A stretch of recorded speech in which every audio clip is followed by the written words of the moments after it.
So let's go ahead and center this up. And we have our cursor here at the second line and the third line. This is where we need to start it. Now, we're not going to insert it first and then highlight the different sections like we did for the table of contents. For a table of citations, you actually have to mark your you have to mark your citations first. So let's come over here, and then we're going to start marking our citations. The way we mark a citation is you have to pull up the Mark Citation input box.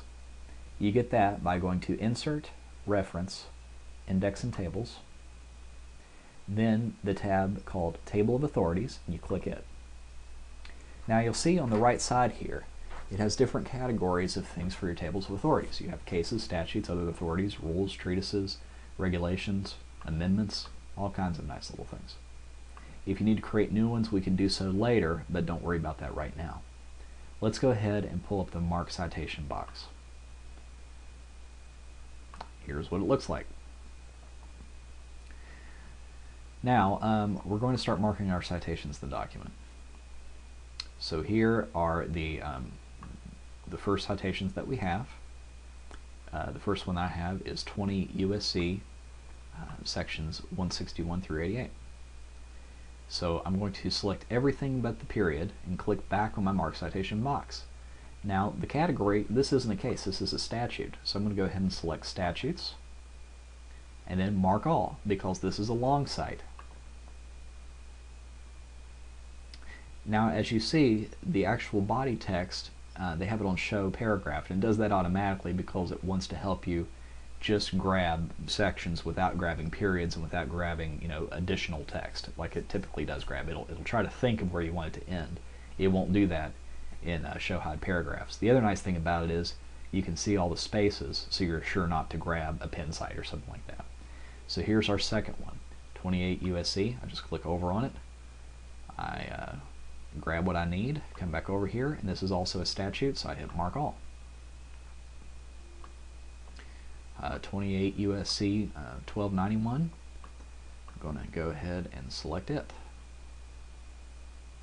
Remember, you don't want to get any periods at the end on these if you can help it. If you make a mistake, it's no big deal. We can fix it later, but still, try to do it right the first time. So we're going to go Mark All again. Now, with these statutes and regulations involved, we can also select these.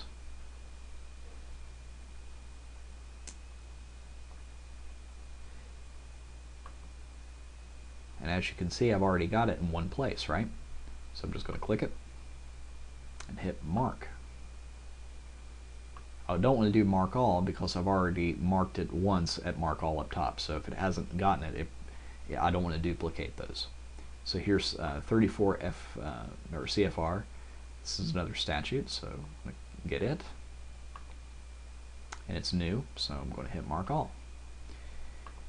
Now, anything to the record or that's in the complaint or something like that, you're not going to, like, you know, something like this, you would not mark that citation because you wouldn't put it in your table of authorities.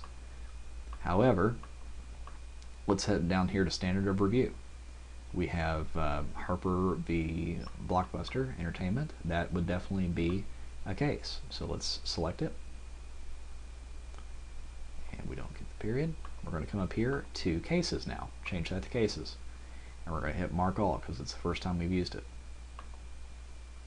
Now we have Stevens. I'm going to select it, Cases, and Mark All. Now here's Conley. We're going to get it, select it, and then mark it as well.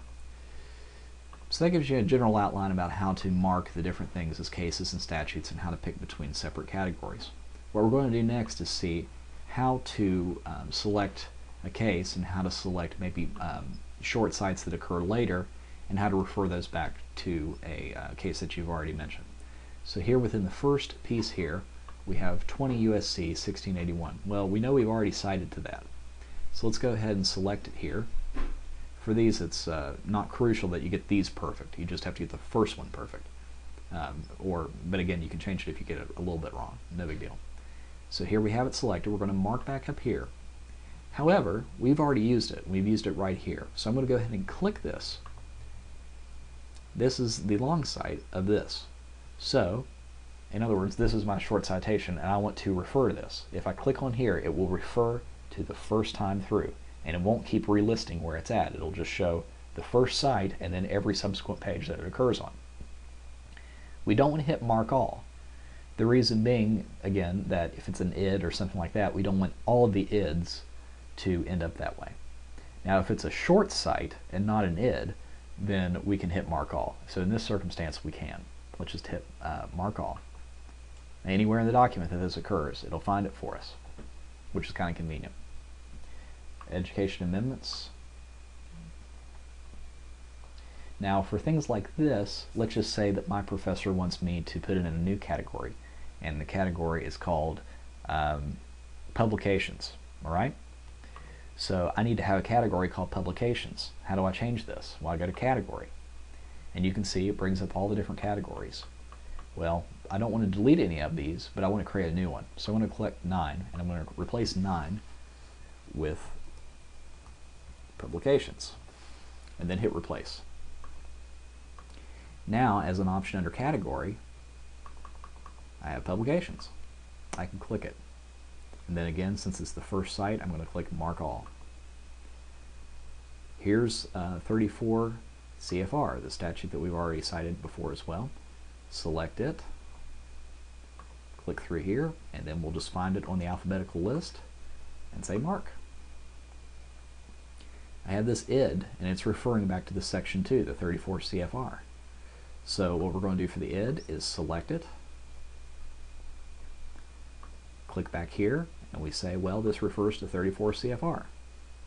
Mark. But don't mark all, because we don't want every id to end up that way.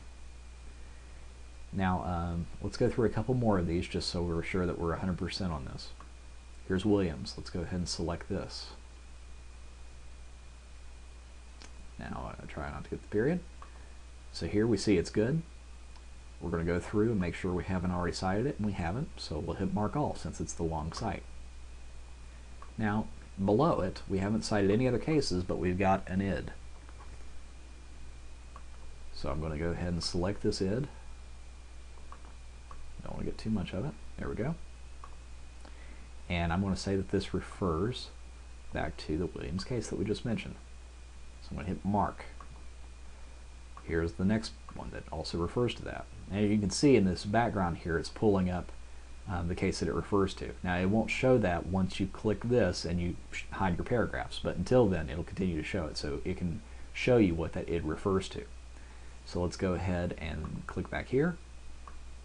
Williams versus School District, mark,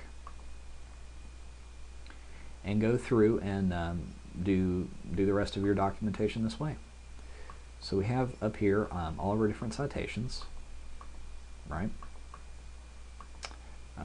Hold on, let's select a new one here.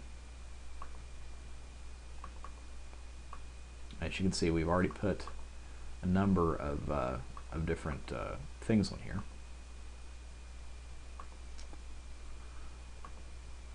So let's get another one. We've got Mercer v. Duke.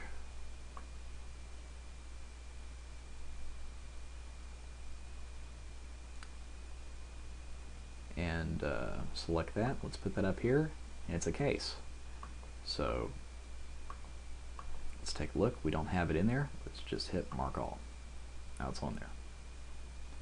So we're going to continue to go through all of these and make sure that we're putting it on the right one. We've got it where we want it. Now once we got that down, let's hit close.